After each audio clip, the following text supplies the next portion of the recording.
Conclusion: AlfaPTE is not the best for practicing highlight incorrect words. ApeUni is better, but for a mock test, of course, go back to Pearson. Hi everyone, it's Rena from Perth IELTS and PTE Tutoring.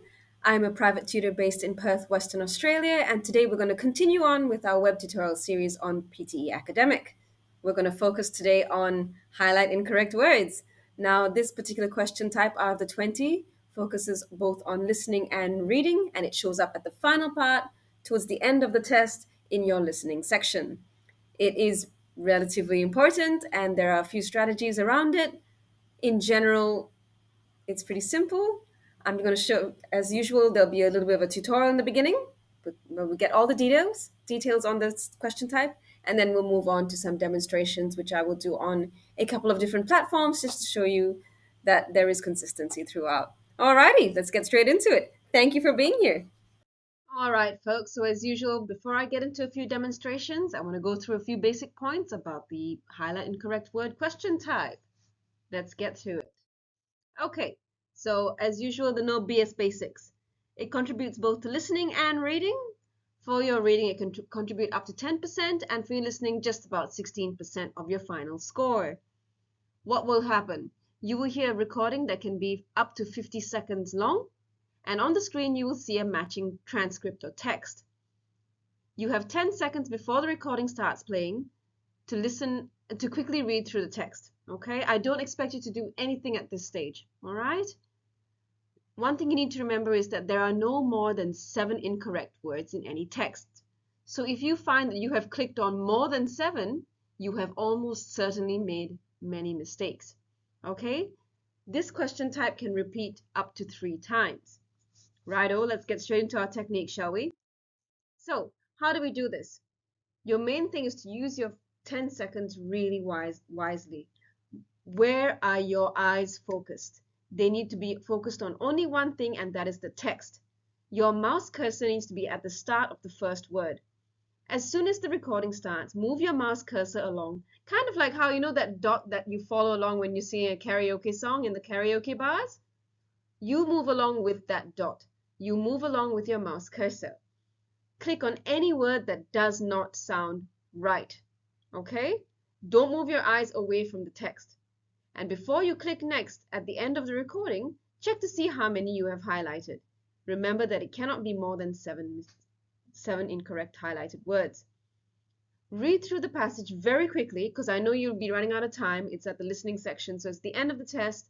You're running out of time. But read through the passage very quickly to see if the words that you have chosen make sense or not. They need to appear wrong when you read them because, as always, if it sounds wrong, it probably is wrong, which means you have correctly highlighted the incorrect word. Okay? So, one thing I need you guys to remember before we go through a demonstration is that you can lose marks for incorrectly highlighted words. So let's say you think, okay, you know what? Rena doesn't get it. I can't actually hear all the mistakes. I'm going to highlight as many words that I think were weird or sounded off or sounded wrong. Okay? The problem with that is you might end up clicking on every single word in the text, which means that you could start losing points. All right? Always remember there are no more than 7 mistakes in any text. Right, so let's get straight to a demonstration, shall we? See you in a minute.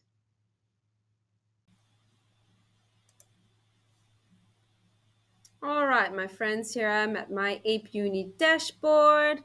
Let's get straight to it. Highlight incorrect words. I've zoomed in a little bit so you can see a little bit clearly. There are some practice ones that have already been done. Let's go straight to a medium. Let's go straight to a medium style question. You will hear recording. If you want to see evolution at work, visit a hospital. Inside a sick patient, antibiotics wipe out infectious bacteria by the millions, but germs are always mutating. A few adapt to resist the drug, so they survive and spread. Such antibiotic-resistant bacteria infect 2 million Americans every year. They kill 23,000. In this arms race between medicine and evolution, evolution is winning. But could we turn evolution against bacteria? It turns out that when bacteria mutate to become resistant to one antibiotic, they often become more vulnerable to a different drug. So maybe after a jab with the left, a roundhouse to the right will deliver a knockout blow. To test this idea, researchers in Denmark dosed batches of E. coli with 23 different antibiotics and waited for resistance to evolve. In 3/4 of the cases, the mutant germs became more susceptible to a second drug. The work appears in the journal Science Translational Medicine. One particular combination of widely used antibiotics, gentamicin, then cefuroxime, then gentamicin again, and so on, looks like it could hold the bugs at bay indefinitely. All right, so that one started pretty quickly and it was a whole minute long. As you can see, there are 1, 2, 3, 4, 5 that I've highlighted. Let's submit that, see how we went. If you notice that I used my cursor and followed it along as the guy was talking, I did not miss a beat because, like the karaoke dot that goes on your screen, my cursor was going with it as well. Let's do another one. Let's do an even harder one. Come on. Let's do, what did we do just now? Let's do female ticks. We've all heard the old saw about women who let themselves go after getting married. Well, female ticks take this post-honeymoon weight gain to extremes. After mating, female ticks in the family Ixodes increase their mass an astonishing 100 times, ballooning from the size of a sand grain to that of a kidney bean. This post-copulatory growth spurt is actually an important part of the tick's whole blood-sucking lifestyle. Female ticks need to fully engorge before they can lay eggs, but virgins are better off staying small so they'll have more time to find a mate. Not that male ticks have anything against full-bodied females, it's just that ticks meet their matches while they're hanging around on their host, and if unwed females become too unwieldy, they're more likely to get knocked off during a good grooming. As to what spurs the females to really bulk up, Ruben Kaufman of the University of Alberta finds that male tick's semen contains proteins that trigger engorgement. Vaccines against these proteins could keep ticks from reproducing and transmitting infections such as Lyme disease. That would be good news for people, but bad news for female ticks who dream of being engorgeous. All right, so over here I've highlighted 4. I admit it was quite difficult, but we'll see how we went. Let's submit and then we'll talk a little bit more about it. 4 out of 5. So what did I miss out on? What did I miss out on? Anyone? Anything. So I didn't actually hear that. Oh, wow. My apologies. I've made a mistake. Let's try another one, shall we? I will try another hard one. Classified advertisements. Classified advertisements placed by individuals in newspapers and magazines are not covered by the Advertising Standards Authority's Code of Practice. If you happen to buy goods that have been wrongly described in such an advertisement and have lost money as a result, the only thing you can do is bring a case against the person who placed the advertisement for misrepresentation or for breach of contract. In this case, you would use the small claims procedure, which is a relatively cheap way to sue for the recovery of a debt. If you want to pursue a claim, you should take into account whether the person you are suing will be able to pay damages, should any be awarded. Dishonest traders are aware of this and often pose as private sellers to exploit the legal loopholes that exist. That is, they may claim they are not in a position to pay damages. All right. So I'm pretty confident with that one. It was considered a hard question. As you can see, classified advertisements. I have highlighted 6. Let's find out how I did. As you can see, my cursor moved along with it, and some words were very, very close. 6 out of 6. Okay. So some places you would have made a mistake, or you could have made a mistake. Wary versus aware. Okay. Expose versus exploit. Okay. So when you're listening, as soon as you hear that there's something even slightly different, click on it. I don't need you to understand the full word, but I do need you to hear that there is a difference. The main thing is, if it sounds wrong, it probably is wrong, and go for it and highlight that one. Let's do a last one, and then I'm going to show you what happens when you intentionally highlight extra words. Ooh, lots of undone ones here. Ooh, there's a hard one here in society.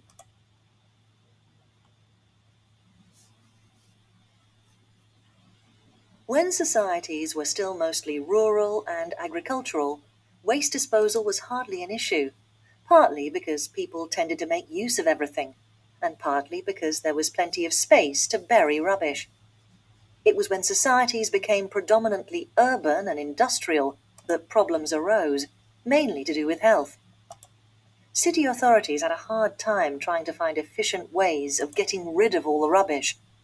One of these was to get people to sort out their rubbish into different types, just as these days we are encouraged to separate our rubbish into different categories for easier removal and recycling. So, for example, kitchen rubbish was set aside and used for feeding animals. However, fears of disease put an end to that. In fact, it wasn't until the 20th century that all waste was simply thrown together and ploughed into landfills. All right, so how many did I highlight there? 1, 2, 3, 4, 5, 6 in total. Let's submit that. It was a minute-long recording. That's a long time for you to concentrate, but try your best. Disposal versus dispersal. You need to really train your ears to listen for these mistakes. All right, 6 out of 6. I'm really happy with that. Now, as you can see, the technique works. You follow along with your mouse cursor. The minute you hear a mistake, boop, highlight it, move on. Keep moving your mouse cursor along, just like in a karaoke song. Just because you missed a word doesn't mean you stop singing. You continue on. But what happens when you start clicking more and more and more incorrect words? Because you just think, okay, I'm just going to cover my bases and I'm going to click whatever I want. I'll do that in another one. All right, friends, let's make some mistakes together, shall we? Let's do some with lots and lots of mistakes and you see what happens. Let's say there were five incorrect words that you needed to highlight and you highlighted 7. What happens? In general, you will find that instead of getting 7 correct or 5 correct, you will get a total score of 3. They will take away marks for every mistake you put in. So if you can get a max of 5, There's a Native American site in Ohio that appeared to be a fort, but recent discoveries by archaeologists at the University of Cincinnati show that's not the case. Instead, it's a 2,000-year-old Shawnee water management system. It stretches out almost 6 kilometers. That's much larger than what had been thought to comprise the so-called fort. It's one of the largest such sites in the country. What had been thought to be gates for military protection are actually a series of dams and irrigation canals. There are logs and clay bricks for damming. Raceways for flowing water originate in far-off springs. The water was stored and channeled for irrigation. Drill cores show water sediments and clay. The site demonstrates a sophisticated knowledge of engineering, which archaeologists do not realize that Native American communities might have. The site also reveals an emphasis on public works rather than on war, so this discovery might rewrite a bit of history. Another interesting note, Shawnee remains from the time are typically of petite, graceful men and robust, muscular women. So it was probably the women who built the water system, which means even more history to rewrite. all right. So I have highlighted 1, 2, 3, 4, 5, 6 mistakes in the text. Now I'm going to randomly add on another 3 words. See what happens to my total score. I'm going to put military, stretches, and discovery. So now I've highlighted a total of 9. Okay, let's see what happens. I should get a total of 3 out of 6 correct if I was all correct to begin with. Okay, so let's find out how we did. There we go, 3 out of 6. So out of 6, I got the 6 correct. You might get the 6 correct on test tape, but if you keep adding on words, they will take away from your total of 6 to give you a lower score. All right, folks, so let's move on to another platform. Now we are going to use AlfaPTE. Now I'm not a premium member, nor am I affiliated with either of these platforms, ApeUni, Guruli, or Alpha, any of these platforms. I just test them out and I practice with them. I do not actually do their mock tests because obviously their mock tests aren't as accurate as the Pearson mock test. Let's do a bit of practice. We're going to go straight to highlight incorrect words. Let's do this together. I've never done a single one of them before. Let's start with baby smile.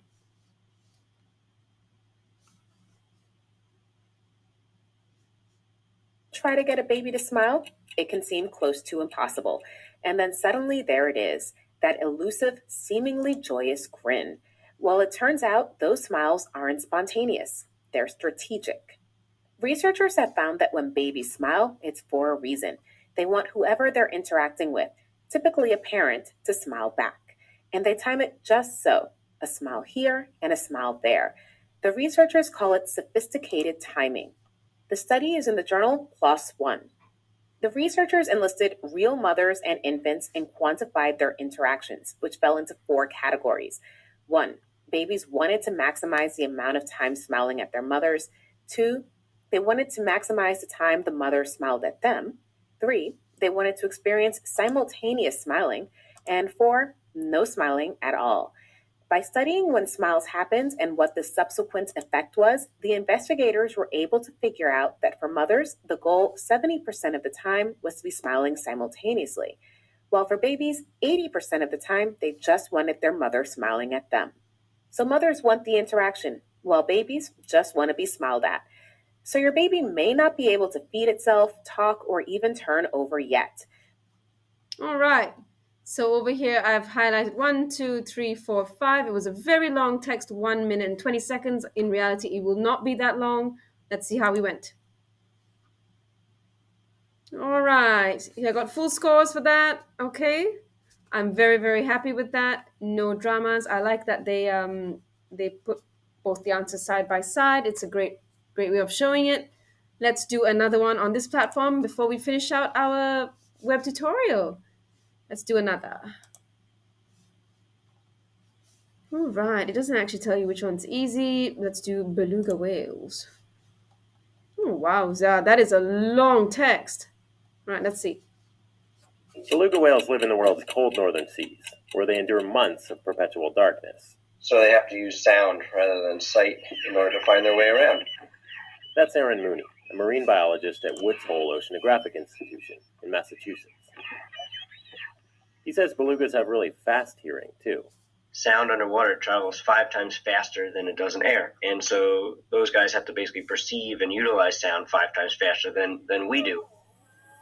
He and his colleagues traveled to Bristol Bay, Alaska, to test belugas' hearing in the wild. They captured 7 belugas for routine physicals and played them a series of frequencies while measuring the whale's brain activity with electrodes. Turns out the whale's hearing was sharp and similar to that of captive belugas, which means they could appreciate sound ranging from about 4 kilohertz to 150, a frequency nearly 8 times higher than the upper limit of our ears. The results are in the Journal of Experimental Biology. The older belugas tested in this survey still had decent hearing too, but that might not be the case for belugas living in noisier Cook Inlet near Anchorage. There's a lot of military activities, a lot of commercial activities in Cook Inlet, and those animals are known to be declining at a rate of about 2% per year, and we think noise is a major stressor to those animals. And now that researchers know what wild belugas should be able to hear, they can test Cook Inlet belugas to see whether that underwater noise is literally deafening. All right. So there you have it. 1 minute and 32 seconds. That is way too long. In reality, you're not going to get a recording that long. So 1, 2, 3, 4, 5 mistakes highlighted. Let's submit that and see how we went. Oh, it says I missed one physically. I did click on it. The one physically. I clicked on it. Oh, well. Well, anyways, it would have been a perfect score. Let me give you a perfect score before we finish for the day. Friday 13th. Another long one. It's Friday the 13th. You could ask yourself a question. Do I feel lucky? If you don't, you could be suffering from triskaidekaphobia. That's a fear of the number 13. Napoleon, Herbert Hoover, and FDR are well-documented triskaidekaphobics. But why do folks think 13 is unlucky, particularly when it falls on a Friday, as it will 3 times this year? The University of Delaware's Thomas Fernsler is known as Dr. 13. Einstein. He's an expert on the number's bad reputation, which may date back to biblical times. After all, the 13th guest at the Last Supper was Judas, and you know how that worked out for Jesus, who was crucified on a Friday. Other factoids from Fernsler: the first person to die in a car accident was killed in New York City on September the 13th in 1899, although that was a Wednesday. And the ill-fated flight of Apollo the 13th launched at the 13th minute of the 13th hour, Central Standard Time, on April 11th, 1970. And the numerals in the date 4/11/70 add up to, gasp, 13, as long as you don't include the 19 in 1970. Hey, sometimes superstition can be hard work. Today, some tall buildings lack a 13th floor. Well, they have a 13th floor, but they call it the 14th floor, because the purveyors of bad luck are apparently easily fooled. Destination. Meanwhile, over in France, panicky Parisian party throwers can even hire a quatorzième, a professional 14th guest. Like Judas, Mark Twain was allegedly once poised to be the 13th guest at a dinner party. A superstitious friend warned the very rational Twain not to go. Traditional. But Twain went. It was bad luck, he later remarked. They only had food for 12. All right, so as you can see, it removed the highlighted answers for Destination. see, it's not letting me highlight some of them. All right, Destination. 1, 2, 3.